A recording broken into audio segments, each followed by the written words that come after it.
তথ্য অনুযায়ী মূলত জাহাজের মাস্টারের ওপর তার পূর্বের ক্ষোভের কারণেই খাবারের সাথে ওষুধ মিশিয়ে সবাইকে চেতনানাশক ওষুধ মিশিয়ে খাওয়ার পর কেউ তো লাইভে নাই তাই না ভাই?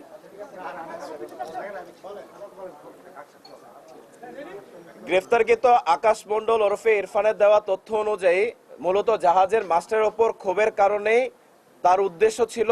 জাহাজের মাস্টারকে হত্যা করা, এবং এই হত্যাকাণ্ড সংগঠিত করার পর যখন সে বুঝতে পারে অন্যান্য যে ক্রুরা আছে তারা সে পালিয়ে গেলে তার সম্পর্কে তথ্য দিয়ে দিবে, তাই আইন শৃঙ্খলা রক্ষাকারী বাহিনীর হাত থেকে রক্ষা পাওয়ার জন্য সে ক্রমান্বয়ে বাকি সদস্যদেরকে হত্যার চেষ্টা করে।